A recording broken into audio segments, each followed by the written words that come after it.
কেউ কেউ বিভিন্ন রকম টিকিটও বিলি করেছিল। তবে আল্লাহ রাব্বুল আলামিনের শুকরিয়া আদায় করছি আজকের এই পবিত্র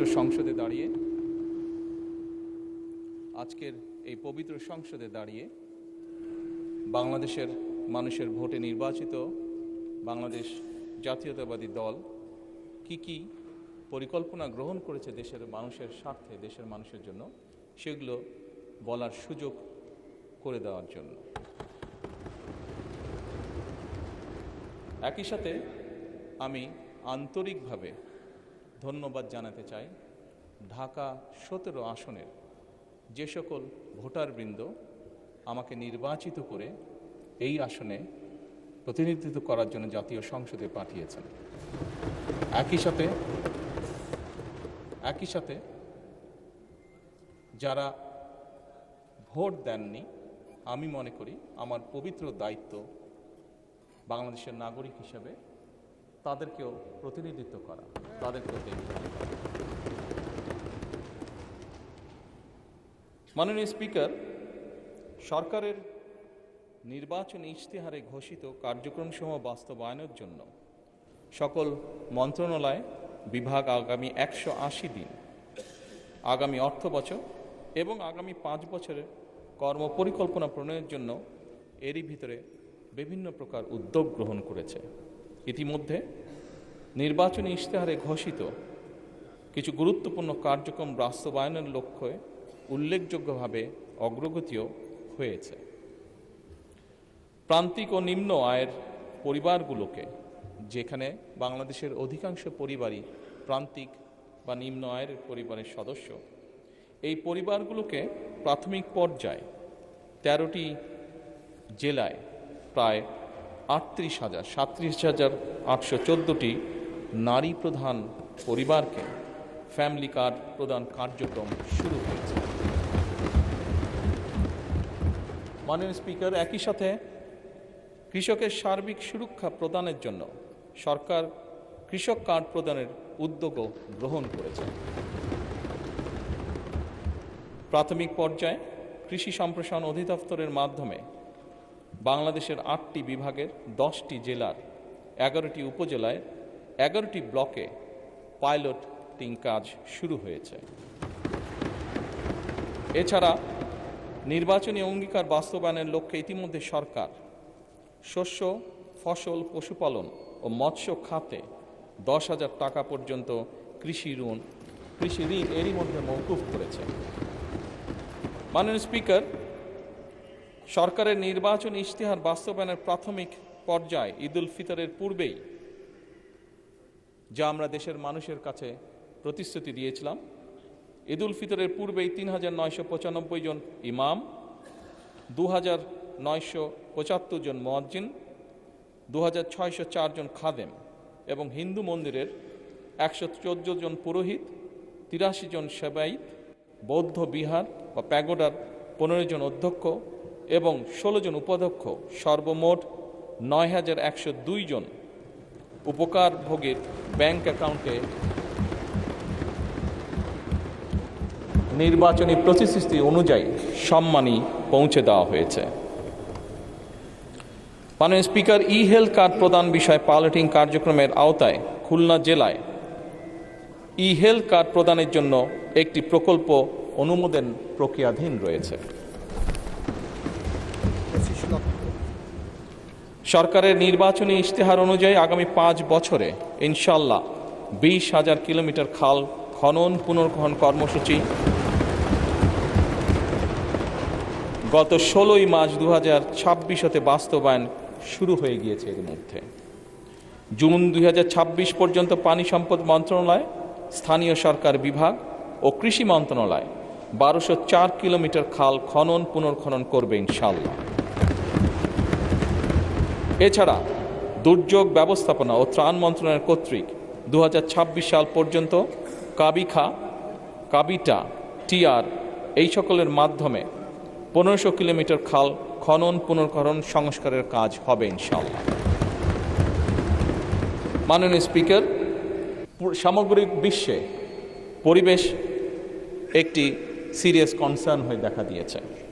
আমরা ইনশাল্লাহ 5 বছরে 25 কোটি বৃক্ষরোপণ ও সবুজ কর্মসংস্থান সৃষ্টির লক্ষ্যে বনায়ন সৃজনের জন্য ইতিমধ্যে 1,50,00,000 বিভিন্ন প্রজাতির চারা উৎপাদন করা হয়েছে। এই উৎপাদিত চারাসমূহ চলতি বছর আসন্ন বর্ষা মৌসুমে ইনশাল্লাহ রোপণ করা হবে।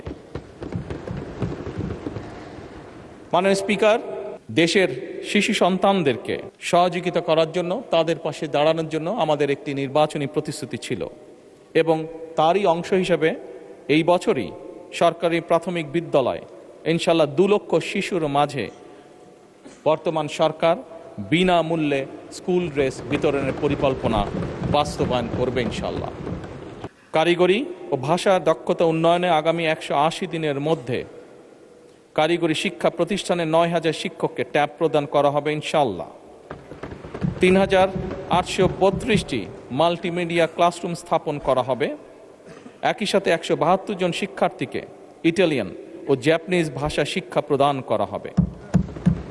মাননীয় স্পিকার, একই সাথে 418টি কারিগরি ও মাদ্রাসা শিক্ষা প্রতিষ্ঠানে জুন 2026-এর মধ্যে ফ্রি ওয়াইফাই চালুর উদ্যোগও গ্রহণ করা হয়েছে। একই সাথে মাননীয় স্পিকার, বাংলাদেশে ঢাকা শহর সহ বিভিন্ন গুরুত্বপূর্ণ জায়গাগুলোতে পাবলিক প্লেস যেগুলোকে আমরা কনসিডার করি, এরকম অনেকগুলো জায়গাতে এর মধ্যেই ঢাকা কমলাপুর স্টেশন, ঢাকা বিমানবন্দর সহ এরকম গুরুত্বপূর্ণ জায়গাগুলোতে এরই মধ্যে ফ্রি ওয়াইফাই স্থাপন করা হয়েছে। মাননীয় স্পিকার, আপনি নিজেও একজন খেলোয়াড় ছিলেন, বাংলাদেশের অন্যতম ফেমাস খেলোয়াড় ছিলেন, ফুটবল প্লেয়ার ছিলেন। সারা দেশের শহর এবং গ্রাম অঞ্চলে খেলার মাঠ নির্ধারণ ও অবকাঠামো উন্নয়নে কর্মকৌশল নির্ধারণের জন্য কেন্দ্রীয় পর্যায়ে এরই ভিতরে কমিটি গঠন করা হয়েছে।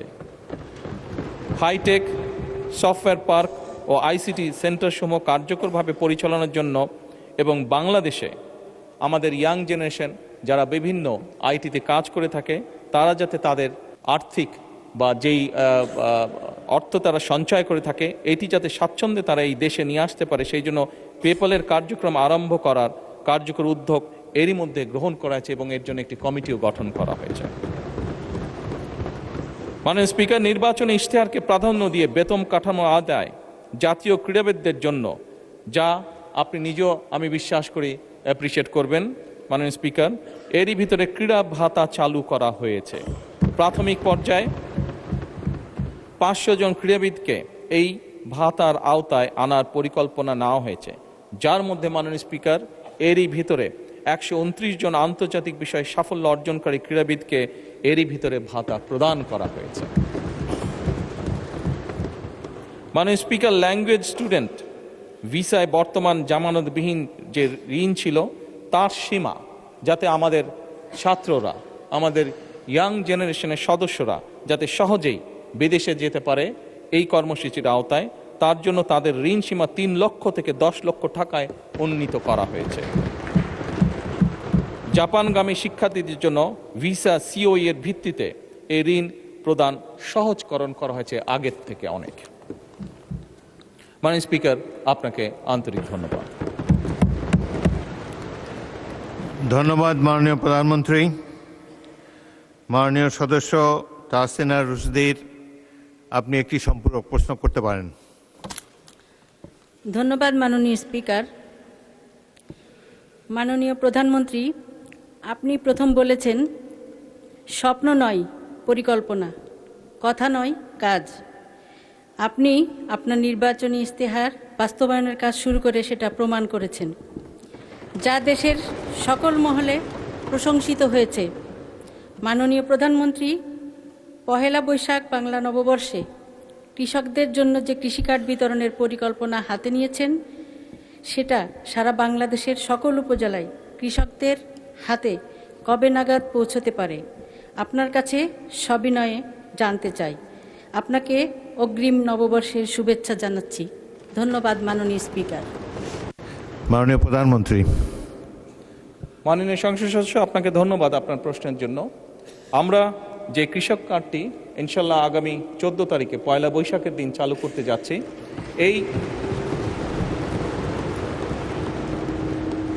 এই পাইলট কর্মসূচির আওতায় এরই ভিতরে আমরা প্রায় মোটামুটিভাবে 22,000 বিভিন্ন ধরনের কৃষক, প্রায় 22,000কে এই পাইলট প্রজেক্টের আওতায় নিয়ে এসেছি। বাংলাদেশের 10টি জেলায় এই কর্মসূচি আমরা শুরু করতে যাচ্ছি। আপনি যদি জিজ্ঞেস করেছেন যে কবে নাগাদ সমগ্র বাংলাদেশে এটি সকল কৃষককে আমরা দিতে পারবো, বাংলাদেশে সরকারের কাছে যে হিসাব আছে তাতে প্রায় 2,75,00,000 কাছাকাছি কৃষক আছে, প্লাস মাইনাস। আমরা ইনশাল্লাহ পর্যায়ক্রমিকভাবে আগামী কয়েক বছরের মধ্যে চেষ্টা করব, আমাদের সরকারের পরিকল্পনা রয়েছে সকল কৃষকের কাছে পর্যায়ক্রমিকভাবে পৌঁছানোর জন্য। ধন্যবাদ। সম্পূরক প্রশ্ন করার জন্য জনাব আখতার হোসেন আহ্বান জানাচ্ছি। আপনার মাধ্যমে মাননীয় প্রধানমন্ত্রীর থেকে জানতে চাই যে ফ্যামিলি কার্ড, কৃষক কার্ড, কৃষি কার্ড, হেলথ কার্ড যে ধরনের কর্মসূচিগুলো গ্রহণ করা হয়েছে তার ইতিবাচক কিছু দিক রয়েছে। জানার বিষয় হলো যে ঠিক কতজন ব্যক্তিকে বা পরিবারকে এই কার্ডগুলোর আওতায় নিয়ে আসা হবে, তাতে কতটুকু বাজেট বরাদ্দ করা হবে এবং সেই বাজেট বরাদ্দ সমন্বয় করতে গিয়ে মূল্যস্ফীতি, মুদ্রাস্ফীতির মতো পরিবেশ পরিস্থিতি তৈরি হওয়ার মতো পরিস্থিতি তৈরি হয়, সেটার ব্যাপারে সরকারের পরিকল্পনা কি? আপনার মাধ্যমে মাননীয় প্রধানমন্ত্রীর কাছে সে ব্যাপারে জানতে চাই। মাননীয় প্রধানমন্ত্রী। ধন্যবাদ মাননীয় সংসদ সদস্য।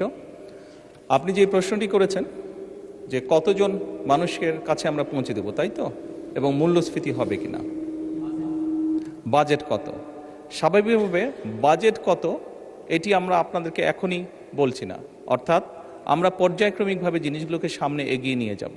আমাদের এক একটি কৃষক কার্ড এবং এক একটি ফ্যামিলি কার্ডে আমরা রেখেছি কৃষক কার্ড যারা পাবেন সেই সকল কৃষক 2,500 টাকা পাবেন বছরে, এবং ফ্যামিলি কার্ডে যারা পাবেন তারা সে সকল নারী প্রতি মাসে 2,500 টাকা পাবেন। আমরা যেহেতু প্রতি মাসে এটিকে এক্সটেন্ড করতে থাকবো, অর্থাৎ অধিক সংখ্যক নারী কৃষক কার্ড পাবেন, অধিক সংখ্যক কৃষক কার্ড পাবেন। একবারে সবাইকে দিচ্ছে না, পৃথিবীর কোনো দেশের পক্ষে একবারে সেটি সম্ভব না করা। সেই জন্য প্রতি বছরই আমরা বাজেটের স্যাংশন বাড়াবো, প্রতি বছরই বাজেটে আমরা টাকা অ্যালোকেট করব, এভাবে পর্যায়ক্রমিকভাবে ধীরে ধীরে আমরা এগোবো। এবং অবশ্যই বাজেটের প্রাধান্য পাবে। এবং আপনি যেটা বলেছেন মূল্যস্ফীতি হবে কিনা, আমরা তো টাকা ছাপিয়ে দিচ্ছি না। আমরা যেহেতু টাকা ছাপিয়ে দিচ্ছি না, কাজে মূল্যস্ফীতি হবে না। বরং আমরা মনে করি এই টাকাগুলো যখন মার্কেটে যাবে, যারা কৃষক কার্ড পাচ্ছেন সেই সকল কৃষক, যারা প্রান্তিক পর্যায়ে নারীরা যারা পাচ্ছেন টাকা, নিশ্চয়ই তারা সিঙ্গাপুর বা বিভিন্ন দেশে টাকা পাচার করবেন না, সেই টাকা লোকাল অর্থনীতিতেই তারা খরচ করবেন। এবং একজন নারী স্বাভাবিকভাবে সেটি তার সন্তানের লেখাপড়ার পিছে খরচ করবেন, অথবা সেটি তার সন্তান বা পরিবারকে একটু ভালো খাবারের ব্যবস্থা করবেন, অথবা তিনি লোকালি কোনো ছোট ব্যবসা প্রতিষ্ঠান গড়ে তুলবেন। ফলে যেটা হচ্ছে, যেই টাকাটা সরকারের কাছ থেকে তার কাছে যাচ্ছে সেই টাকাটা লোকাল ইকোনমিকে শক্তিশালী করছে, লোকাল ইকোনমিতে সেটি রোটেট করছে। যেমন একজন নারী যখন সেই টাকাটি পাবেন, উনি যদি একটি মুদির দোকানে গিয়ে সদাই করেন, এরকম ওনার আশেপাশে যারা সেটি পাবেন, আরও যে সকল পরিবার, আরও যে সকল নারী পাবেন, তারা সকলে যখন ওই মুদির দোকানে যাবেন, স্বাভাবিক সেই মুদির দোকানের সেল বাড়বে। সেই মুদির দোকানে যখন একজন কর্মচারী যদি এখন থেকে থাকে, 1 মাস পরে বা 2 মাস বা 3 মাস পরে সেই মুদির দোকান মালিক দেখবে যে আমার একজন কর্মচারী দিয়ে হচ্ছে না, তখন সে আরেকজন কর্মচারী নিয়োগ করবে। ফলে কি দাঁড়াচ্ছে, কর্মসংস্থান হচ্ছে, এবং সেই কর্মচারী 2 জন বেতন পাবে, তারাও গিয়ে গামছা কিনবে, লুঙ্গি কিনবে, অথবা তার সন্তানের জন্য চিপস কিনবে, অথবা একটা ছোট্ট ফ্রক কিনবে তার মেয়ের জন্য। ফলে লোকাল ইকোনমি আস্তে আস্তে স্ট্রেনদেন হবে, লোকাল ইকোনমি আস্তে আস্তে বড় হবে। কাজেই মূল্যস্ফীতি হবে বলে আমরা মনে করি না, আমাদের কোনো রিসার্চে মূল্যস্ফীতি বলে না, বরং অর্থনীতি আরও সচল হবে, অর্থনীতি আরও স্ট্রেনদেন হবে। এবং লোকাল যে সকল ইন্ডাস্ট্রি আছে, বাংলাদেশের শতকরা 70 থেকে 80% মানুষ যে সকল প্রোডাক্ট কনজিউম করে সেগুলো লোকাল ইন্ডাস্ট্রি প্রোডাক্ট কনজিউম করে। কাজে লোকাল ইন্ডাস্ট্রিগুলোকে স্ট্রেনদেন করার এটি আরেকটি উপায়। এবং তার ফলে যেটি হবে, সামগ্রিকভাবে ডিপ্রাইভ যে সকল মানুষ আছে, আমি বলছি না যে আগামী 6 মাসের মধ্যে এটি হবে, তবে ইনশাল্লাহ 3 থেকে 5 বছরের মধ্যে আপনি যে পরিবর্তনটি দেখবেন, যারা প্রান্তিক গোষ্ঠীর মানুষ, তাদের জীবনযাত্রার মান ইনশাল্লাহ অনেক উন্নত হবে। ধন্যবাদ মাননীয় স্পিকার। ধন্যবাদ মাননীয় প্রধানমন্ত্রী। তারকা চিহ্নিত প্রশ্ন 2, জনাব ABM মোশাররফ হোসেন, পটুয়াখালী 4, আপনার প্রশ্নটি দয়া করে উত্থাপন করুন। ধন্যবাদ মাননীয় স্পিকার। কৃতজ্ঞতা মাননীয় প্রধানমন্ত্রী। আমি তারকা চিহ্নিত প্রশ্ন 2 উত্থাপন করছি। মাননীয় প্রধানমন্ত্রী, অনুগ্রহ করিয়া বলিবেন কি সরকার কর্তৃক প্রবর্তিত ফ্যামিলি কার্ড কর্মসূচির মাধ্যমে নারীর ক্ষমতায়নের সুযোগ কতটুকু রহিয়াছে এবং কতদিনের মধ্যে এই ফ্যামিলি কার্ড সারা দেশে সম্প্রসারণ করা হবে? ধন্যবাদ মাননীয় স্পিকার। মাননীয় প্রধানমন্ত্রী। মাননীয় স্পিকার এবং মাননীয় সংসদ সদস্য, আপনাদের উভয়কে ধন্যবাদ। গণপ্রজাতন্ত্রী বাংলাদেশের সংবিধানের 15 ঘ অনুচ্ছেদ অনুযায়ী নাগরিকদের সামাজিক নিরাপত্তা অধিকার নিশ্চিত করা রাষ্ট্রের অন্যতম মৌলিক দায়িত্ব।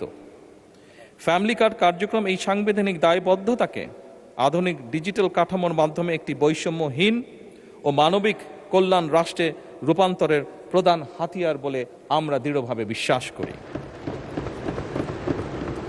মাননীয় স্পিকার, এই কর্মসূচির মূল দর্শনই হচ্ছে ব্যক্তি নয়, বরং পরিবারের উন্নয়নের মূল একক। বর্তমানে দেশে প্রচলিত 95টিরও বেশি সামাজিক নিরাপত্তা কর্মসূচির মাধ্যমে সমাজের পিছিয়ে পড়া জনগোষ্ঠীকে সহায়তা প্রদান করা হয়।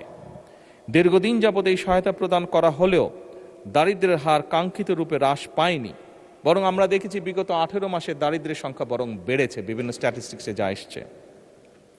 এবং জনগোষ্ঠীর পুষ্টি ও স্বাস্থ্যের কাঙ্ক্ষিত উন্নয়ন আমরা ঘটতে দেখছি না। দেখা গেছে কোনো পরিবারে মাকে এ জাতীয় সহায়তা প্রদান করা হলে সহায়তাটি পরিবারের শিশুসহ অন্যান্য সদস্যদের খাদ্য, পুষ্টি, জরুরি চিকিৎসা ও শিক্ষায় ব্যবহার করা হয় এবং অর্থের অপচয় বা অপ্রয়োজনীয় খাতে ব্যয়ের সুযোগ হ্রাস পায়। এ কারণেই ফ্যামিলি কার্ড পরিবারের প্রধান নারী সদস্যকে প্রদান করার সিদ্ধান্ত গ্রহণ করা হয়েছে। একদিকে যেমন সহায়তাটি সরাসরি পরিবারের সদস্যদের খাদ্য, পুষ্টি, জরুরি চিকিৎসা ও শিক্ষায় ব্যয় হবে, অন্যদিকে ফ্যামিলি কার্ডটি পরিবারের নারী প্রধানের নামে হওয়ায় পরিবারের সম্পদের উপরে তার নিয়ন্ত্রণ বৃদ্ধির মাধ্যমে পরিবারের সিদ্ধান্ত প্রদান ও মর্যাদা বৃদ্ধি তথা পরিবার ও সমাজের নারীর এম্পাওয়ারমেন্ট বা ক্ষমতায়ন নিশ্চিত করবে।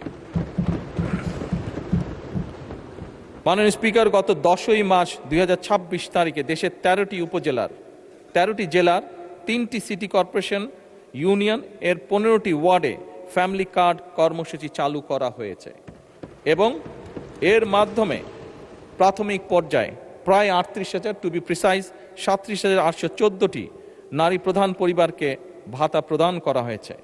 বর্তমান 2025-26 অর্থ বছরে বাকি 3 মাসে আরও 30,000টি পরিবারকে এ কর্মসূচির আওতায় আনা হবে এবং আগামী 4 বছরের মধ্যে দেশব্যাপী 4 কোটি পরিবারের কাছে পর্যায়ক্রমিকভাবে আমাদের এই ফ্যামিলি কার্ড পৌঁছে দেবার পরিকল্পনা রয়েছে। মাননীয় স্পিকার, আপনাকে আন্তরিক ধন্যবাদ। ধন্যবাদ মাননীয় প্রধানমন্ত্রী। জনাব ABM মোশাররফ হোসেন, পটুয়াখালী 4, একটি সম্পূরক প্রশ্ন করতে পারেন। মাননীয় প্রধানমন্ত্রী, আপনাকে ধন্যবাদ। আমরা অতীতে দেখেছিলাম, বিশেষ করে 2008-এর নির্বাচনে কেউ নির্বাচনে বিজয়ী হওয়ার জন্য বিনামূল্যে সার, ঘরে ঘরে চাকরি, ডিজিটাল বাংলাদেশের কমিটমেন্ট করে বাংলাদেশ মানুষকে প্রতারিত করে ক্ষমতায় গিয়ে বাংলাদেশকে একটি অগণতান্ত্রিক বাংলাদেশে পরিণত করেছিল। আপনার এই কমিটমেন্টগুলি বাস্তবায়নের মাধ্যমে বাংলাদেশের মানুষ, আমার মনে হয়, নূতন এক বাংলাদেশের স্বপ্ন দেখছে। আগামী দিনে আমরা যারা নির্বাচনে নানা কমিটমেন্ট করেছি, এগুলি বাস্তবায়নের ক্ষেত্রে আপনি কতটুকু মাননীয় সংসদ সদস্যদেরকে সহায়তা করবেন? ধন্যবাদ আপনাকে। মাননীয় প্রধানমন্ত্রী। মাননীয় স্পিকার এবং মাননীয় সংসদ সদস্য, আপনাদের উভয়কে ধন্যবাদ। বাংলাদেশ জাতীয়তাবাদী দল বিশ্বাস করে যে বাংলাদেশের জনগণই হচ্ছে তাদের সকল রাজনৈতিক ক্ষমতার শক্তি, উৎস। এবং এরই ভিতরে আমি আপনাদের সামনে উপস্থাপন করেছি যে আমরা বাংলাদেশের মানুষের কাছে যে প্রতিশ্রুতি দিয়েছিলাম, সেই প্রতিশ্রুতিগুলো এই মহান সংসদে দাঁড়িয়ে আমি উপস্থাপন করেছি যে এই প্রতিশ্রুতিগুলোর বাস্তবায়ন প্রাথমিক কাজ বর্তমান সরকার শুরু করেছে। এবং যেহেতু আমরা বিশ্বাস করি জনগণই আমাদের সকল ক্ষমতার উৎস, যেহেতু আমরা বিশ্বাস করি জনগণের কাছে আমরা যে ওয়াদা করেছি সেটি পূরণে আমরা বদ্ধপরিকর, সেজন্যই বাংলাদেশের জনগণ যাদেরকে নির্বাচিত করেছে একটি নিরপেক্ষ নির্বাচনের মাধ্যমে, সেই নির্বাচিত সদস্যদের মাধ্যমে, সারা দেশের নির্বাচিত সদস্যদের মাধ্যমে, পবিত্র জাতীয় সংসদের সদস্যদের মাধ্যমে আমরা পর্যায়ক্রমিকভাবে আমাদের সকল কর্মসূচিগুলো ইনশাআল্লাহ বাস্তবায়ন করব। মাননীয় সংসদ সদস্য, মাননীয় স্পিকার, আমরা দেখেছি অতীতে, মাননীয় সংসদ সদস্য, আপনার প্রশ্নের রেশ ধরেই বলতে চাই, আমরা অতীতে দেখেছি বিভিন্ন রাজনৈতিক দল বিভিন্ন রকম কমিটমেন্ট করেছিল নির্বাচনের আগে। আপনি দু একটি কথা উল্লেখ করেছেন, কেউ কেউ বিভিন্ন রকম টিকিটও বিলি করেছিল। তবে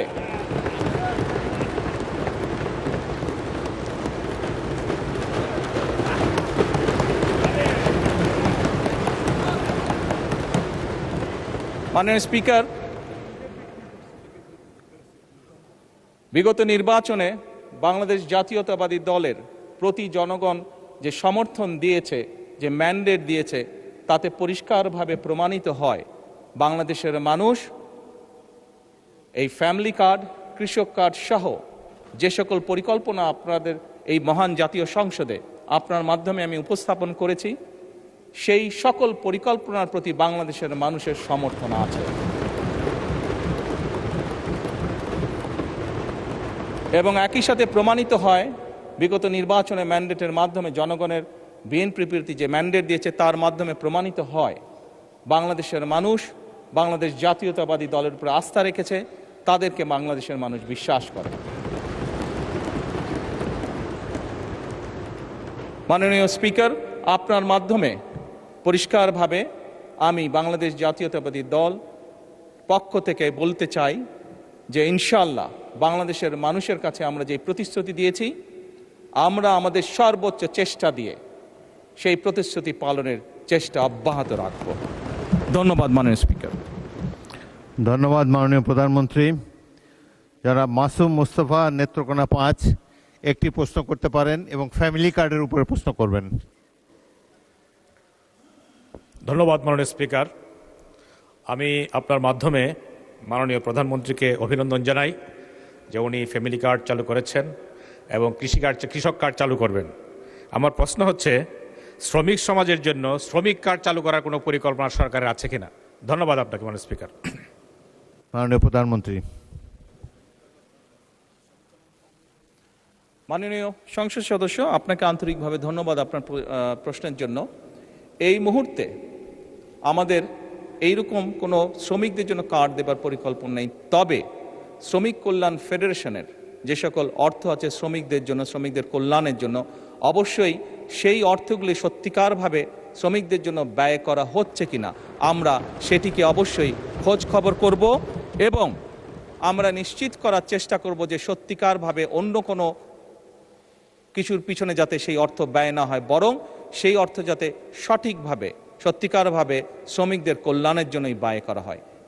আমাদের সরকারের এটি থাকবে অন্যতম প্রধান লক্ষ্য। ধন্যবাদ মাননীয় সংসদ সদস্য। ধন্যবাদ মাননীয় প্রধানমন্ত্রী। তারকা চিহ্নিত প্রশ্ন 3, যারা মোহাম্মদ আবুল কালাম, কুমিল্লা 9, প্রশ্নটি উত্থাপন করুন।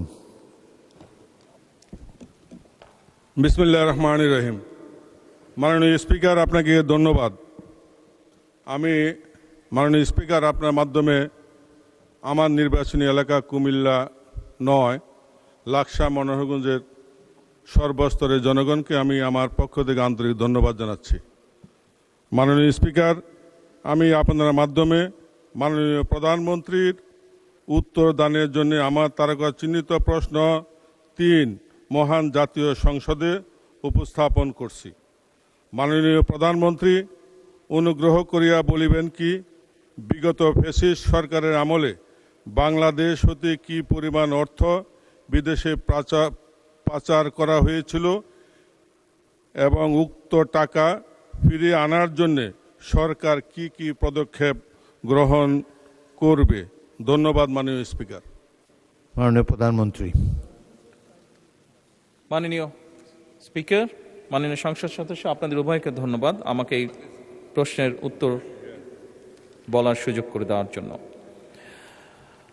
মাননীয় স্পিকার, সরকার পরিচালনার দায়িত্ব গ্রহণ করার পর থেকে আমরা দেখছি যে আমরা অত্যন্ত ভঙ্গুর একটি অর্থনীতি পেয়েছি। তারপরেও দুর্নীতিকে এই সময়ের মধ্যে যতটুকু সম্ভব দুর্নীতির টুটি চেপে ধরে এবং বিভিন্ন জায়গায় বিভিন্ন লিকেজ বন্ধ করার উদ্যোগ গ্রহণের মাধ্যমে আমরা চেষ্টা করছি কিভাবে জনগণের যে ট্যাক্সের টাকা সেটিকে সর্বোচ্চ অগ্রাধিকার দিয়ে সবচেয়ে ভালোভাবে সেটিকে জনগণের স্বার্থে এবং দেশের স্বার্থে ব্যবহার করা যায়।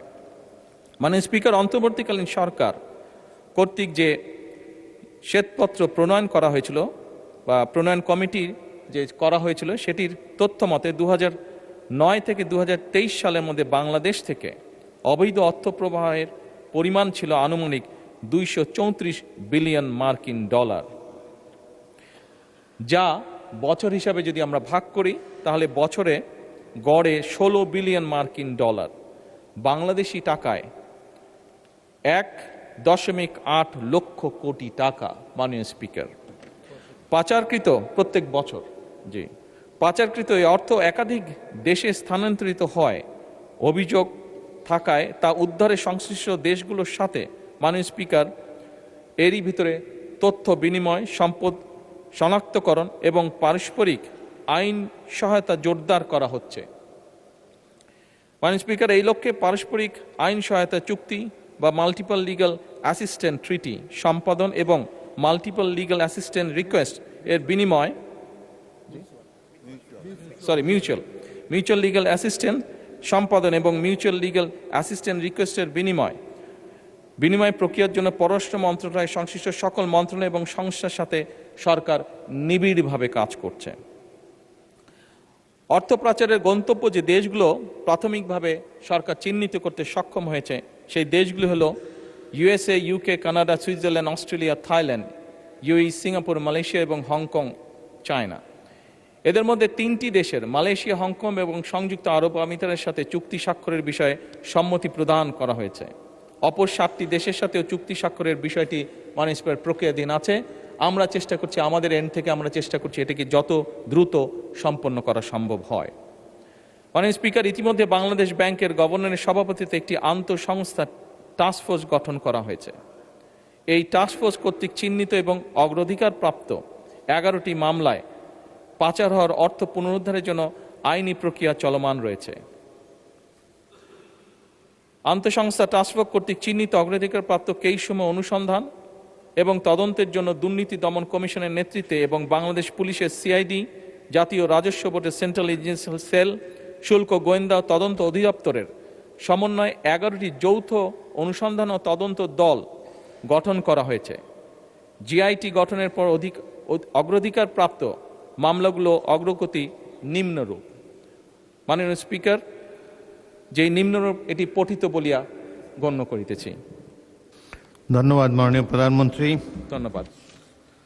জনাব মোহাম্মদ আবুল কালাম, কুমিল্লা 9, আপনি একটি সম্পূরক প্রশ্ন করতে পারেন। মাননীয় স্পিকার, আপনাকে ধন্যবাদ। আমার প্রশ্নের তথ্যবহুল উত্তর দানের জন্য আমি মাননীয় প্রধানমন্ত্রীকে আন্তরিক ধন্যবাদ জানাচ্ছি। মাননীয় স্পিকার, ফ্যাসিস্ট আওয়ামী লীগ সরকারের দীর্ঘ 16 বছরে বড় বড় মেগা প্রকল্পের নামে মেগা দুর্নীতি মাধ্যমে দেশ থেকে প্রায় 28 লক্ষ কোটি টাকা পাচার করে দেশকে তলাবিহীন ঝুড়িতে পরিণত করেছে।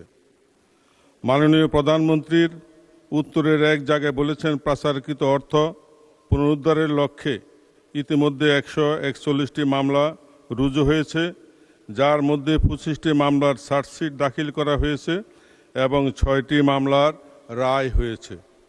মাননীয় স্পিকার, এমত অবস্থায় মাননীয় প্রধানমন্ত্রীর নিকট আমার সম্পূরক প্রশ্ন, পাচারকৃত অর্থ পুনরুদ্ধারকৃত মামলাগুলোর মধ্যে যেগুলি এখনও চার্জশিট হয়নি উক্ত মামলাগুলোর দ্রুত চার্জশিট প্রদান সহ দ্রুত বিচার ট্রাইব্যুনালের মাধ্যমে বিচার কার্যক্রম সরকার গতিশীল করবে কি না।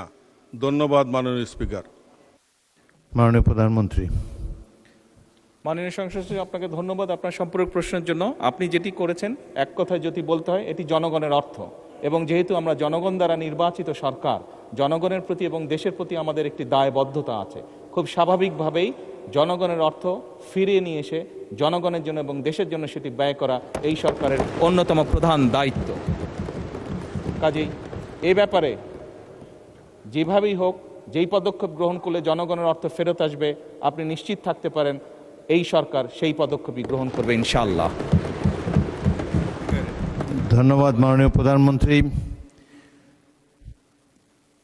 একটি সম্পূরক প্রশ্ন করতে পারেন জনাব মুজিবুর রহমান, রাজশাহী।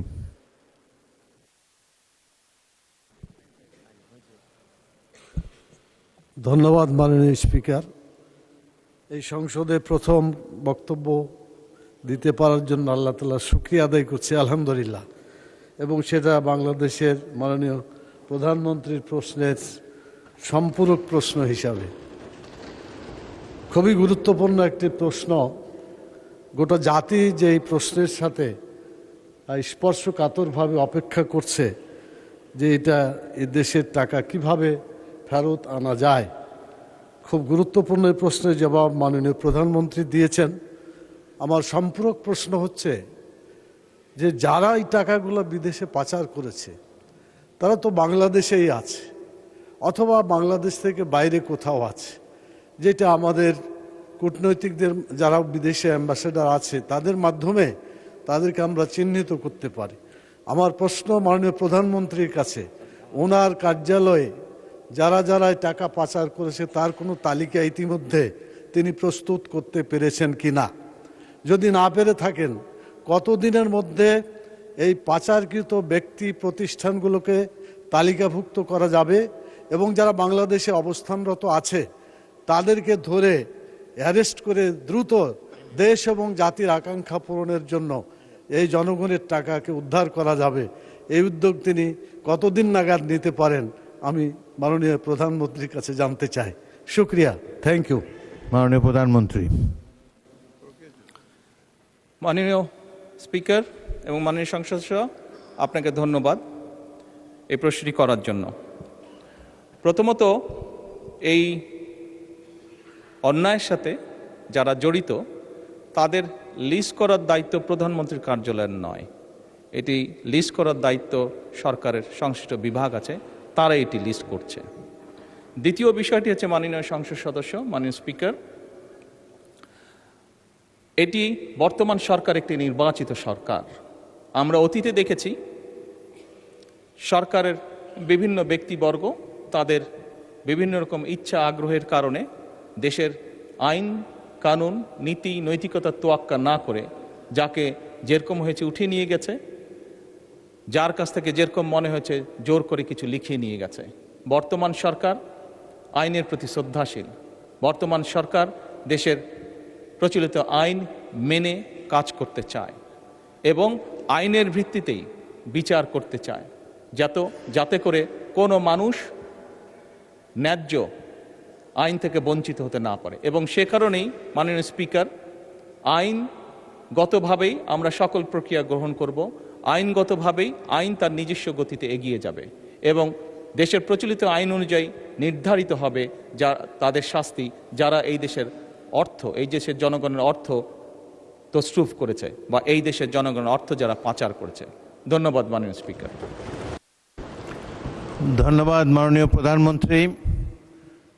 প্রধানমন্ত্রীর প্রশ্ন উত্তরের জন্য নির্ধারিত 30 মিনিট সময় শেষ হয়েছে। এখন আমি মন্ত্রীদের উত্তরদানের জন্য তারকা চিহ্নিত প্রশ্ন আহ্বান করব। প্রথম প্রশ্ন 130 নম্বর তারকা চিহ্নিত প্রশ্ন, জনাব মোহাম্মদ আখতারুজ্জামান মিয়া, আপনার প্রশ্নটি উত্থাপন করুন।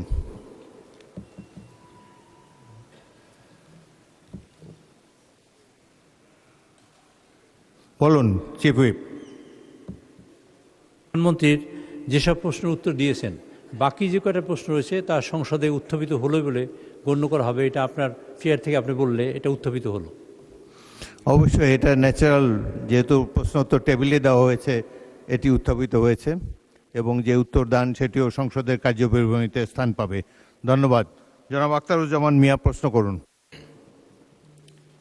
মানে স্পিকার, আপনাকে ধন্যবাদ। আমার তারকা চিহ্নিত প্রশ্ন 130, পানি সম্পদ মন্ত্রীর মহোদয় অনুগ্রহ করে বলিবেন কি দিনাজপুর জেলা খাল খনন কর্মসূচির আওতায় কোনো প্রকল্প গ্রহণ করা হইবে কিনা, উপজেলা ওয়ারি তাহা কি? মানে স্পিকার, আপনাকে ধন্যবাদ।